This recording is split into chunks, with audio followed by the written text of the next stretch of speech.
Hi, Scott here. How to develop healthy levels of self-trust. Self-trust begins with decision-making and impulse control, two emotion intelligence competencies.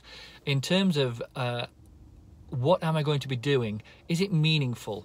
If I'm today going swimming, not because I want to go swimming, I don't particularly enjoy swimming, but I know it's going to be a way for me to relax, switch off, and also take care of my health and well-being.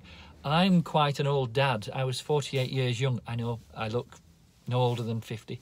I was 48 when my youngest daughter Emilia showed up, and she's coming up to 3 years of age now. So when she's coming out of her teens, I'm going to be a pensioner, and I want to be around as long as I possibly can be to make sure I'm there for her.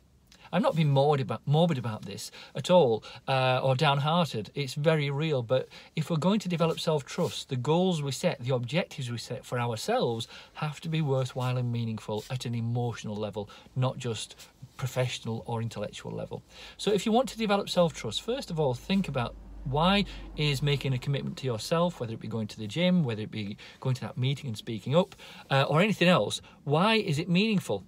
How does it benefit you personally? How does it benefit you professionally, if that's the case? How does it benefit you health and well-being wise? So this is the thing.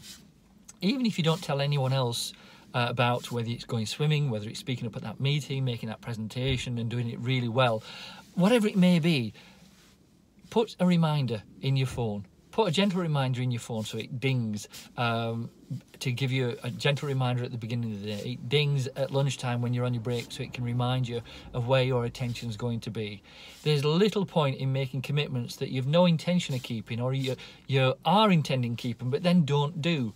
Because if we get to that level of lack of self-trust, the brain just thinks, well, that's how it is, it's okay as it is, and it starts to justify the reasons not to actually keep the commitments we make. So that's a quick way to develop healthy levels of self-trust. Make your goals, objectives meaningful. Begin with the end in mind, as in terms of what value am I going to be creating, what value am I going to be delivering for me and for those around me.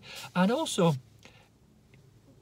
stop forgiving yourself, because if we're going to forgive, we first must have blamed. Hold yourself accountable. Anyone can do anything for one day, whether it's stopping smoking, whether it's stopping drinking alcohol, having a chocolate bar, but do things one step at a time. Change small, change often. Change small, change often. And there, the self-trust begins to develop. And also, as you start to create this momentum, it's by no means a tidal wave. As you create this momentum, your brain will start to re-educate itself that it doesn't hurt that much and it's really worth doing. Okay, give that a go and we'll speak soon.